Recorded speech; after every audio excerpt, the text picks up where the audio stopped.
Syedara-Syedara Bandung. Mari kita dengarkan kasidah terbaru dari Husni Al-Muna yang berjudul Hari Ashura. Terima kasih semua. Kisah-kisah Ashura.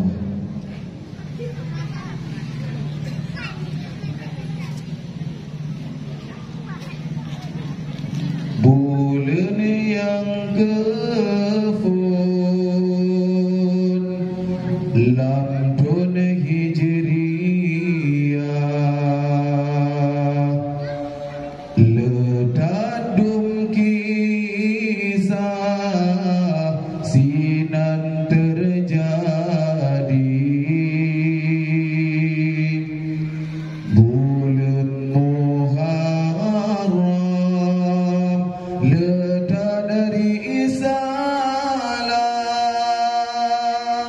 batanggai siplo sejarah lahir.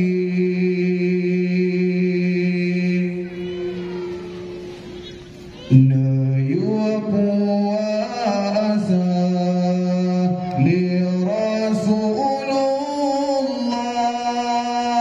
ura Ashura nyan sunnah Nabi, ura tasu'a bihina pesunnah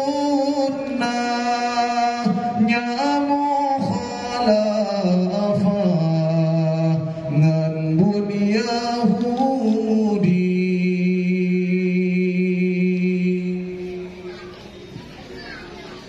Ura Ashura letadum kejadian kendapat Tuhan ke nabi-nabi.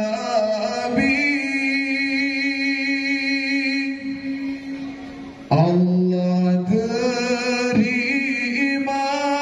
taubatnya Nabi Adam berkesalahan pacoba kuldi neangkat Idris ulangit manyang kejadiannya di Bahura Ashura. Nabi Isa ulangit manyang uroyak sabar terjadi Ashura.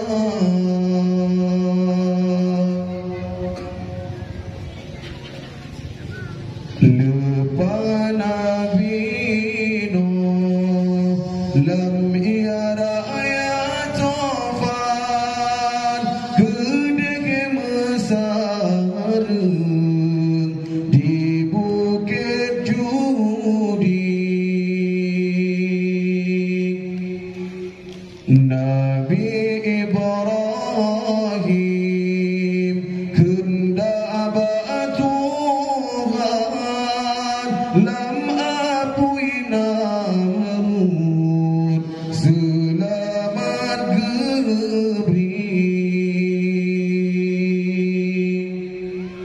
Ke Nabi Musa nepeten kitab nepeten Taurat bihi Ashura.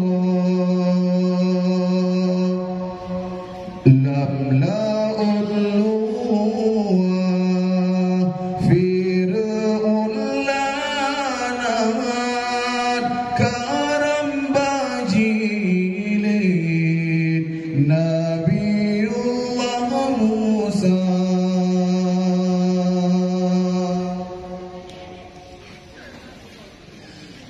Nabiullah